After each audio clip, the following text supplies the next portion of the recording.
I'm always interested in the way people categorise their music collection. Do you do it alphabetically like me? But that runs the risk of confusing Miles Davis with Bob Dylan. Or do you categorise by style? The trouble is, where do you draw the line? Is the later Miles Davis jazz or fusion? And is New Zealander Moana Maniapoto's music Maori or rock or soul or kapahaka? Labels, and religious labels in particular, can be both confusing and simplistic. They don't always help.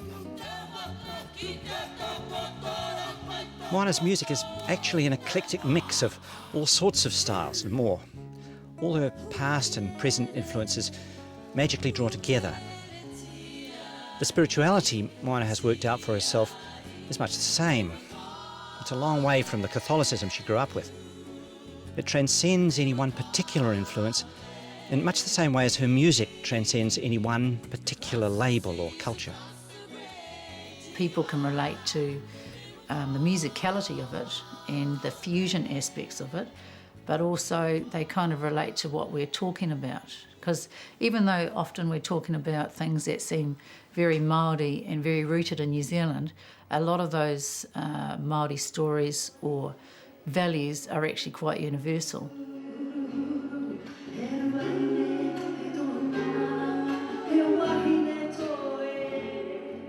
And we watch out in the audience and you can see these people all crying and, you know, and we think, oh my God, you know, and then they come up afterwards and, you know, you've touched my ironclad soul. Like, really? You know, and we get beautiful emails and you think, now, wow, isn't that amazing? What's going on there? Because it's interesting in a way that, despite or maybe because of the language barrier, there's some kind of, I mean, is it appropriate to talk about some kind of spiritual connection going on? I think it is. I think it is a little spiritual connection. You can't explain it any other way, especially if it's a Māori language song.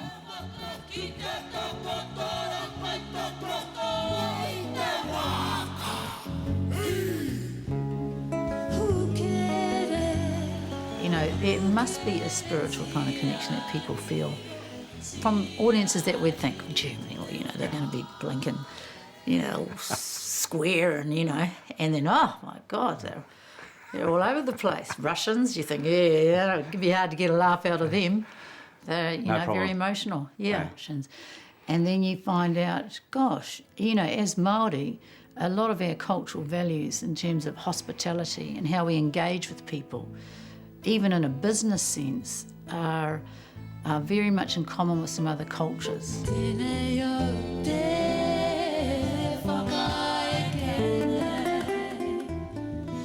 I think it's probably the most spiritual moment for me, you know, is when you're singing about something that's really, you know, because I write my own music, so it's very rooted in something important to me. So all those memories come back. We went to the Chatham Islands, for example, and I wrote a song for the Moriori people about peace, their peace covenant they had there 1,000 years ago. And I remember when we first presented it to the people on the Chatham Islands, and we're just singing it oblivious, and we look around and everyone's crying, sort of thinking, oh God. Well, every time we used to sing it after that, that memory comes back and we're, oh my God, I start singing, there's an island there, and I say, the sun, and my backing vocal's going, oh no. She's cracking up at you. You know, I have to try and think, what am I going to have for breakfast, you know? Because because it's such a spiritually rooted song, and there's so many layers to it, so that it sort of affects us when we sing it. Let peace set us free. Can I take a minute? Can I take some time to remember their name? Though I haven't met them, I can feel them here beside me. I know what they're thinking. Music's been part of your life since the very beginning. Yes. Tell me about that. Tell me about how that's evolved. My dad was a musician, and he started up a band when he was working on the wharf down in Bluff in the 60s. Right. I think they were called the Maori Rhythm Boys or something, you know. What were they playing? Rock and roll? Oh, the platters kind of stuff. Right, And yeah. and then they had a kapa haka group as well. So there was always a ukulele or a guitar in the house. And I used to say, Dad, teach me the guitar. He said, oh, you have to start on the uke. I go, oh, I want to go straight to the guitar. And he picks up the guitar at least once an hour, still now, and he's nearly 80. My mum bought him call it a guitar stand for his birthday, and he thought it was a walking frame, so they weren't talking to each other for a couple of minutes. But he loved music, surrounded us with it, and then at a marae at Waitatuku, my father and his brothers would do all the doo-wop songs throughout the entire meal for guests. You know, that was kind of impressed on us, the mix. That's how hospitality is. It's got to be food and music, entertainment. And so my sisters and I, it was expected that we'd kind of, you know, much to our horror, go into that role. You were baptised in Invercargill as a Roman Catholic. Yes. Well, my mother was a Roman Catholic and my dad was an Anglican.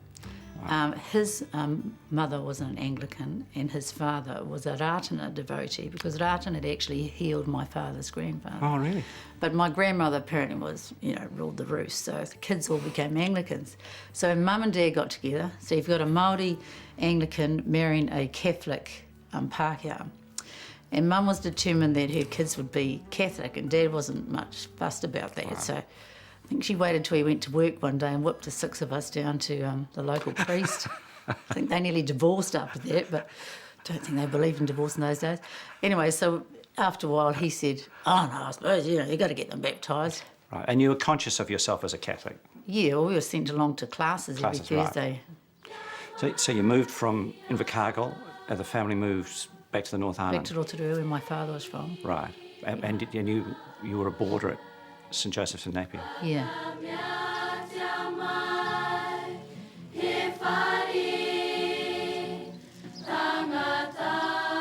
And I liked it there, actually.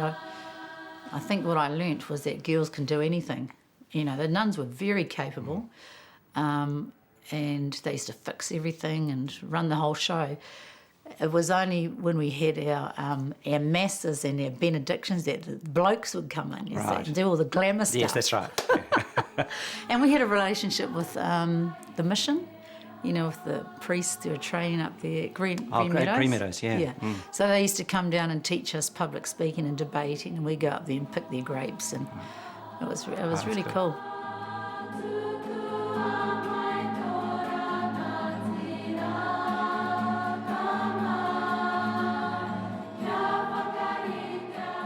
Music was really important at St Joseph's, so sometimes we'd sing an entire mass. Right. And often the mass was all in Māori. And because the school prided itself on its choir, and it was beautiful singing. And we had this beautiful chapel there with a beautiful carved altar. You know, it was very, I think, an intimate kind of exposure to religion. Right. Well, it's almost a fairy tale character to the whole thing. It was a fairy tale.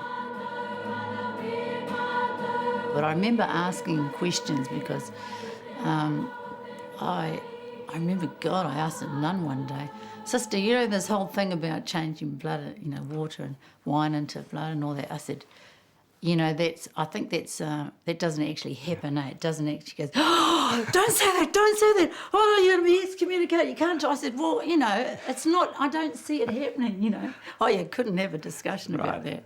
So you bought the product, basically, or you didn't buy any of it? Well, we kind of bought a bit of a package, but then I started sort of thinking, you know, what's going on there? I found confession very I was going to ask stressful. you about that. Yeah. Because I didn't think I had anything, you know, I didn't have any good sins. You know, a bit stressed out thinking, what am I going to say to the priest? Oh, I had, you know, naughty thoughts or something, and you just think. And I never got that bit about, you know, I'll go and do a few Hail Marys and Our Fathers and she's all right, start again.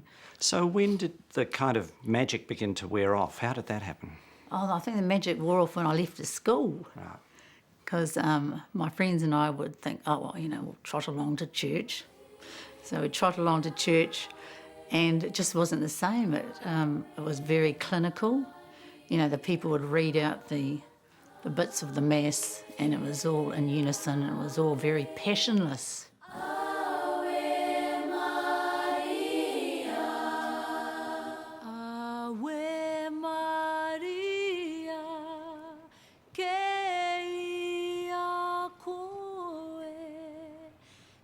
After school, you went to university. Yes. Why? Because my mate, I'm easily led, I tell you. My mate's mother said, you two should go to university. And I was like, oh, God, we don't do that. That's too flash. And then I met some, lovely man who lived in Auckland. I thought, oh, God, how can I get up there? Oh, no, I'll enrol in law. So that was a shock. Big career choice. Oh, yeah, it was huge, eh? And I do remember seeing Dun Mihaka in court one day, and he was doing some sort of defending himself. Yes. And the judges had said something very flippant, and I thought, oh, I don't like the sound of that. I think I'll go and do law and sort that out. So I went up to Auckland and enrolled in law, and I had the good fortune to be taught by two lecturers who I really grew to admire and got quite close to, and that was Jane Kelsey and David Williams. Right. Thank goodness. And, I learnt about how the law was used, I suppose, as a tool of colonisation throughout the years, and that came as a bit of a shock. I was going to say, was that a bit of a shock? Yeah. It was. And so I got very distressed about this, because I thought, oh, God, I'm just going to come out and be another little cog in the wheel. And I think they went, right, here's one here. There's some nurture here. Yeah, right. And, I learnt so much in my time there at university. And Jane introduced me to a number of people like Rob Cooper and Ruara Kena. And I liked them because they were they were activists and doers. Kind of, they'd come out of the church context, and they were very committed to social change. That's right. And so, when I was at university, we had, the Springbok tour and anti-nuclear things, and so it was a really fantastic time to be at university. Everyone was always marching on Friday night. And those people who became like mentors to me introduced me to their kind of spiritual thinking, liberation theology sort of based way of thinking. They'd have these discussions at these conferences. Jesus was a revolutionary. He wasn't a wimp. He didn't sit there and turn the other cheek. He got up and did things. If he saw there was an injustice, he'd do something about it. So the St. Joseph's fairy tale by this stage has kind of evaporated. Yes. And you're left with a whole lot of other underlying values. I mean, what's left? What replaced that kind of vision? Gosh, there was this whole world out there, a Maori world that I really hadn't analysed, I suppose, and that there was definitely a value system and a belief system there that, even though we couldn't quite understand what the real, true Maori religion was, because it's all lost, there was obviously some values on which that was built. So, the idea of utu, which is kind of like keeping a balance, reciprocity, and understanding the relationship between humans and the natural world, and also humans and the spiritual world. And that's reflected in all the ritual that Māori continue to conduct. On the marae, the karanga is a call to the dead and a reminder that they're still with us. So that all those things were opening up to me.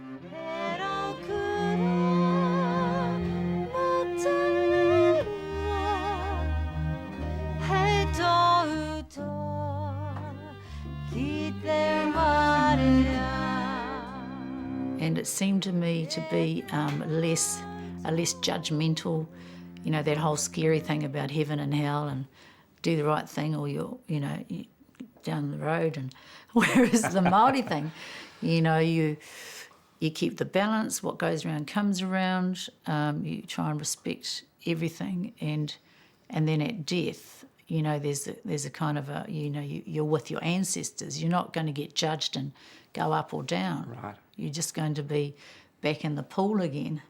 Yeah, tell me about that. Help me to understand that means, be back in the pool again. Oh, what I've grown to believe is that it's almost like the Matrix. Right. You know, you've got this parallel universe going on. So in the room with us now are ancestors and, you know, people from my past and family, and they're always there, but at certain points you interact directly with them.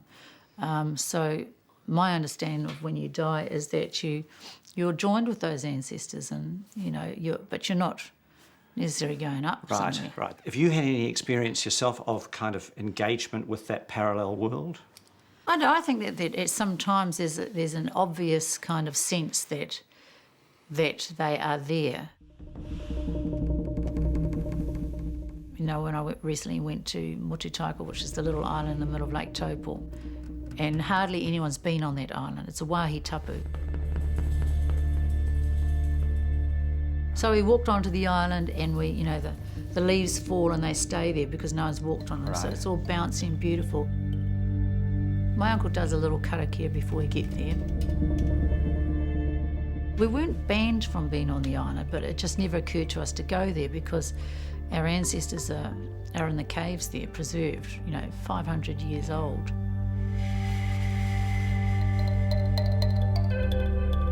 And I didn't feel at all nervous about walking on this island.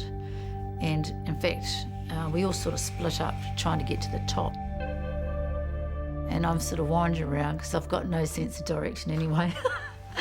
And then I'm sort of wandering around and I'm thinking, I wonder if I should be nervous about this. A, I could get lost. Right. Or B, I wonder if I should be going doodle, doodle, doodle, It's kind of sacred place. Yeah.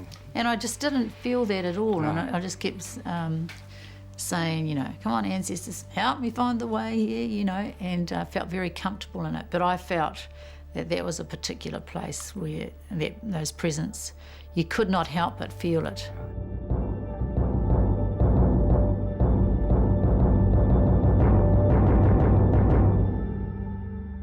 In terms of your upbringing and where you are now in your understanding of, if you like, the spiritual grounding, does the word God have any reference for you anymore? I think when I hear the word God, I still think about, an old man in the sky. And to me, I don't kind of relate to that anymore. So, I mean, if I want to, if I want something or want to sort something out and I feel the need to, commune with something higher, then I do that with my ancestors. Right. Or my direct, like my uncles who've died, my grandparents, then I chat to them at night, blah, blah, blah, blah, blah. So that's where my interface is now.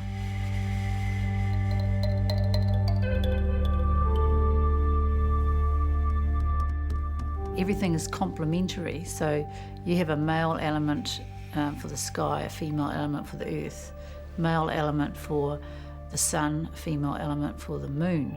And, there's always a counterpoint. You sort of didn't have this one God. There was just layers and layers and everything, was balanced. Right. And I like that because I found that in, conventional Western Christianity, there's this hierarchical kind of approach. And in the feminine aspect was often lost.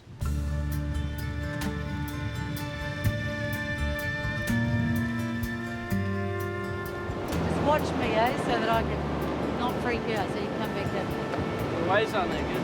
Well, don't go too far, I'll have to come in and drown you. There is a relationship between humans and different parts of the environment, the wind and the sea and the trees, and recognising that life force in each of those is the same as the life force in us. Right. The Maori and that kind of spiritual connection that, we're related. And I really like that. And so when, raising my son and he went to kohanga reo and kura, those gods became important, even though a lot of kohanga and kura teach the conventional Christian view. Yeah. His father lobs some rubbish out the window.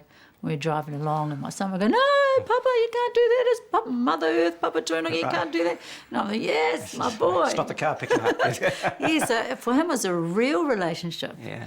you know, and it meant that his life was guided by certain values.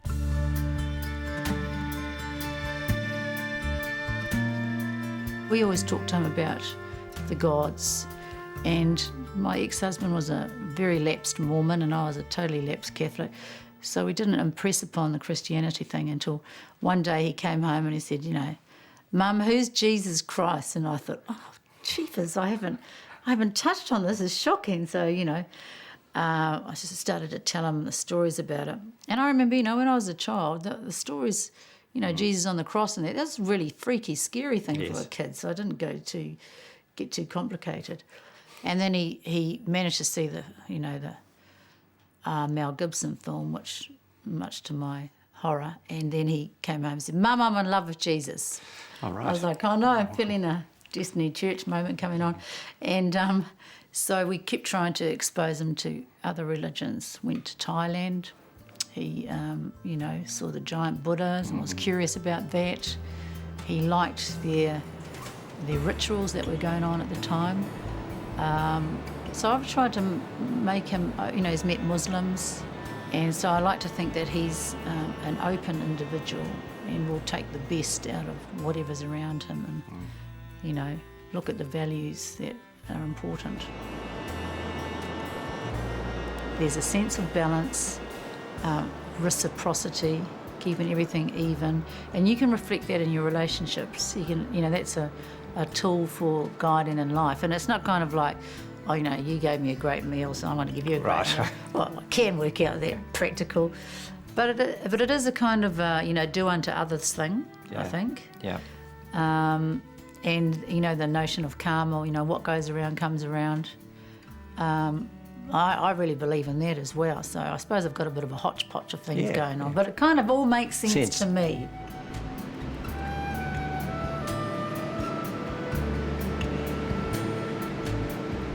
When you're looking for that balance and aware of that kind of karma, what is it that guides you in deciding what the right thing to do is? Yeah, the right thing. What is tika? Tika. What is the correct thing to do, the appropriate thing to do? Those values of recognising, you know, the rangatiratanga in each individual. When you say rangatiratanga, what do you mean? My recognising that you have your way of thinking, your way of doing things. But there's that political rangatiratanga too, which my friends and I, because we all think the same, that's why we're friends, we consider the rangatiratanga aspects of every sort of decision we make that's going to have an impact on others. So whether we work in health or music or film, then besides thinking, okay, this could be a good job, this could be good income, we sometimes turn down things because the rangatiratanga aspects don't compute. You know, Māori are being undermined by somehow, or this is not helpful to where Māori need to position ourselves politically or whatever. So lots of reflection on motivation, really. Oh, yeah. And it's always the big kaupapa. What is the big picture? Yep. So lots of times some of us get involved in things, you know, we find ourselves as advocates, and, you know, I don't particularly relish that job because, you know, you stick your neck on the block and, you know, it's not like you get a lot of thanks for it. Lots of people with meat cleavers around here. I know, and, you know, it'd be a lot easier. It would have been a lot easier for me on reflection if I'd just been a nice singer and didn't, you know, pipe up so much. But because I was, you know, nurtured by those people in my earlier life, you know, and it really was inculcated into me, you see something wrong, say something and do something.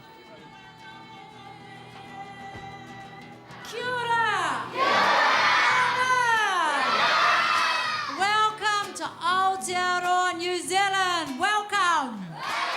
Welcome! Koto manawa, koto pumanawa, koto manawa, koto pumanawa. Speak preface. Ko te tini o haku turi e.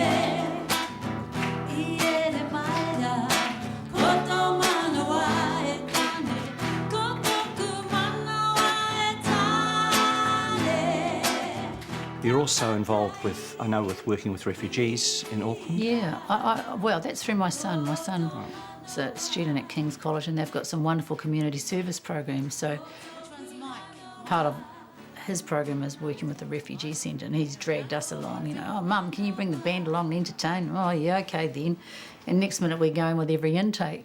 But we've found that wonderful because, once again, you're exposed to different cultures and different religions, you know, Muslims and Buddhists and Christian groups that come into the country.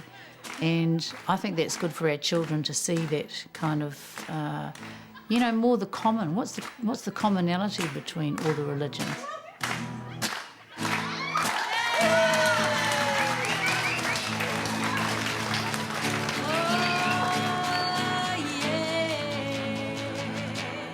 All right, Sudan and Congo, well represented. You know, everybody loves music and performance and showing off their culture and sharing food and things like that. So that's one of the things I've found, you know, since, you know, leaving the conventional church, was a fascination with other religions and what do we have in common with Muslims that I've engaged with, or the Buddhists. There's so much more in common than different, I think. Right, Yeah. right.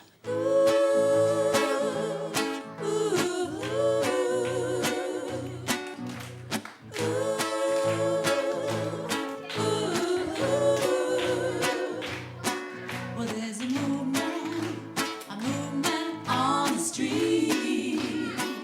You know, I guess the spirituality is all about what guides your life, what values, you know, you adhere to, what drives you in terms of your relationships with other people, which I guess is more of a defining tool to me. And, you know, where you are in the continuum of things. So, you know, I see myself, as many people do, I suppose, you know, there's my ancestors, there's me, and there's my descendants. And then I have to do certain things, and I have a role to play to keep the continuum going. Right. Yeah. So the authority is it's actually about personal responsibility rather than someone else requiring things. It's a personal responsibility, but it's a collective responsibility too, because, you know, I'm not just an individual. Right. I'm a Part of Māori this. woman. I'm part of a whānau, part of a wider extended whānau, part of a Māori, you know, tribe, a nation, New Zealand. So, you know, you've got all these whole layers going on Right. there. Yeah. Gotta wake up, gotta take up, gotta wake up, gotta take up the calls. We yo. Gotta wake up, gotta take up, gotta wake up, gotta take up the calls. We yo.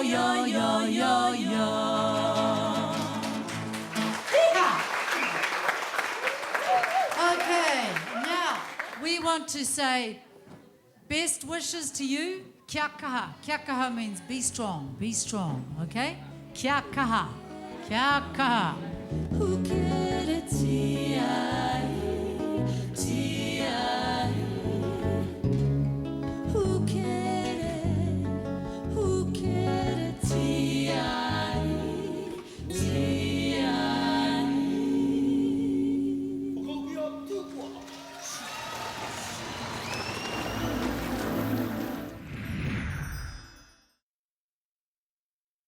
This program was made with funding from New Zealand On Air.